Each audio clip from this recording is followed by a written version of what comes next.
வணக்கங்க, நான் கண்ணன் பேசுகிறேன். இது முற்றிலும் ஜோதிடம் சம்மந்தப்பட்ட பதிவு. என்னுடைய குருமார்களை வணங்கி அவர்கள் ஆசையுடன் இந்த பதிவு செய்கிறேன். நான் இதுக்கு முன்னாடி நம்ம முந்தைய பதிவுகளில் ஜோதிடம் எந்த தத்துவத்தின் அடிப்படையில் வேலை செய்கிறது, உருவாக்கப்பட்டது, தனிமனித ஜாதகம் எவ்வாறு உருவாக்கப்படுகிறது அப்படிங்கிற டீட்டெயில்ஸ் எல்லாம் நம்ம சொல்லியிருந்தோம். தனிமனித ஜாதகத்தில் உள்ள ராசி கட்டங்களை பற்றி சொல்லியிருந்தோம். அதில் உள்ள நவகிரகங்களை பற்றி இப்போ பேசலாம். நவகிரகங்களில் முதன்மையான கிரகமாக கருதப்படும் சூரியன், அவருடைய வரலாறு என்ன அப்படிங்கிறத நம்ம இப்போ பார்க்க போகிறோம். ஆதிசக்தியால் இந்த பிரபஞ்சம் படைக்கப்படுகிறது.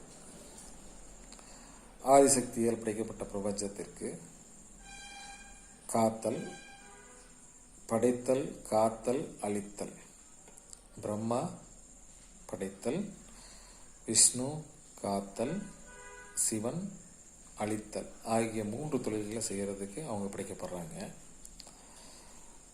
இதில் பிரம்மா 14 லோகங்களை, எண்ணற்ற ஜீவராசிகளை படைக்கிறாரு. அவருக்கு உதவியாக சிலரையும் சேர்த்து படைக்கிறாரு. அவர்கள் தான் சப்தரிஷிகள், அஷ்டவசுக்கள் அப்படின்னு சொல்லி சொல்கிறாங்க.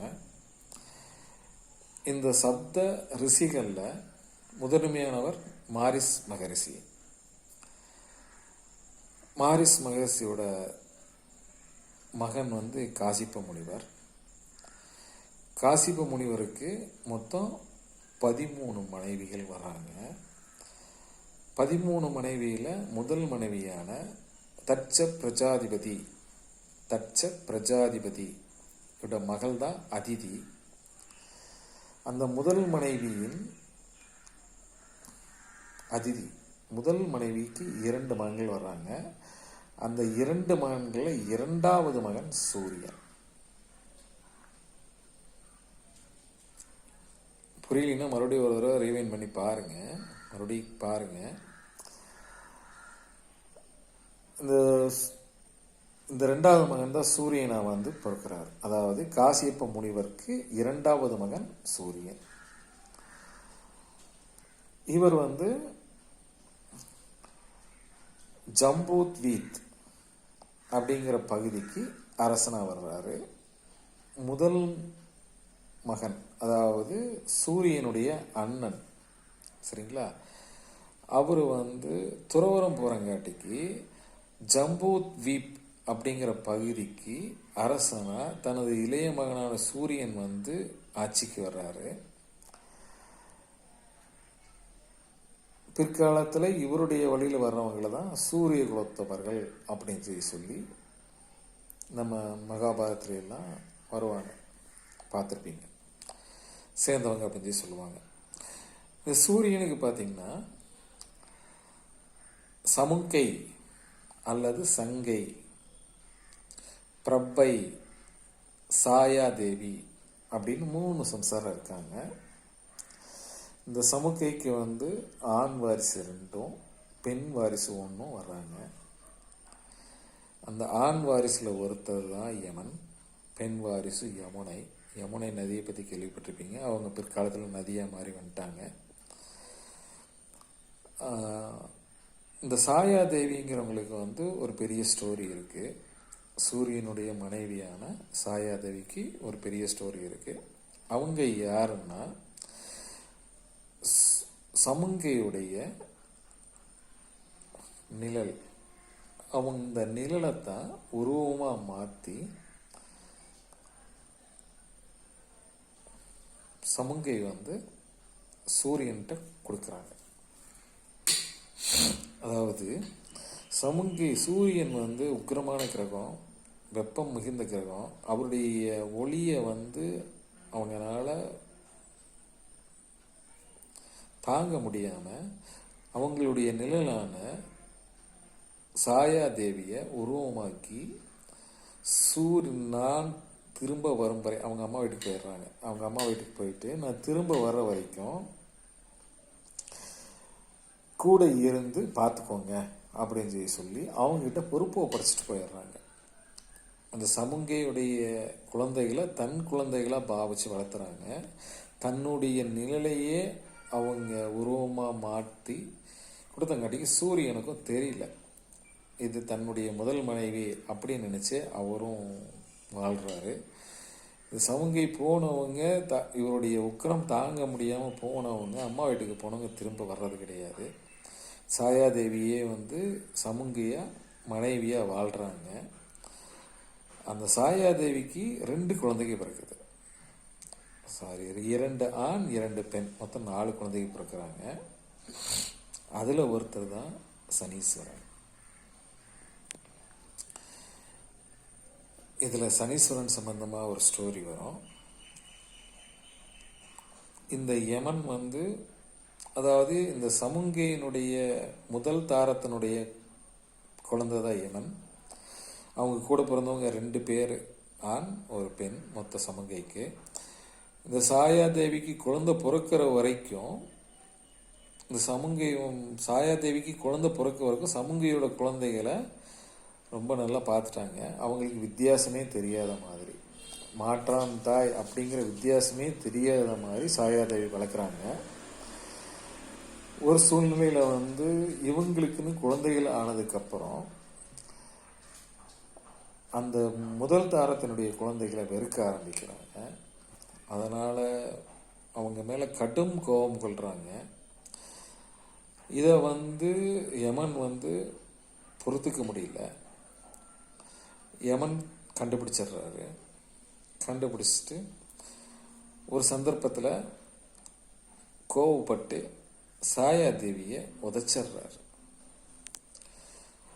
அந்த உதைக்கும்போது சாயாதேவி மிகுந்த கோபம் அடைஞ்சு என்னை உதைச்ச இந்த கால்கள் அழுகி போகட்டும் அப்படின்னு சொல்லி சாபம் கொடுத்துட்றாங்க. சாபம் பெற்ற உடனே இவங்க சாபத்தின் காரணமாக யமனுடைய கால்கள் அழுகி போனது. அழுகி போன கால்களோடு சூரியனை பார்க்கறதுக்கு போகிறாரு யமன். அப்போ நடந்தது எப்படின்னு சொல்லி சொல்லும்போது அப்போ தான் சூரியனுக்கு தெரியும், நம்ம இத்தனை நாளாக தன்னுடைய முதல் தாரம் என்று நினைத்து சாயாதேவியுடன் வாழ்ந்து கொண்டிருந்தோம் அப்படிங்கிறது அவருக்கு தெரிய வருது. அவர் ரொம்ப வருத்தப்படுறாரு.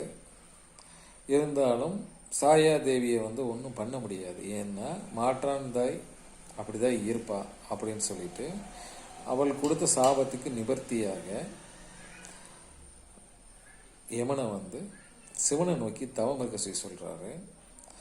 அவர் கடும் தவம் செய்து யமனுடைய ஆசி பெற்று தெற்கு திசைக்கு அதிபதியாக்கி அவரை கௌரவப்படுத்துகிறாரு. அவருடைய கால்களையும் குணப்படுத்திடுறாரு. சாப நிவர்த்தி கொடுக்கிறாரு சிவபெருமான்.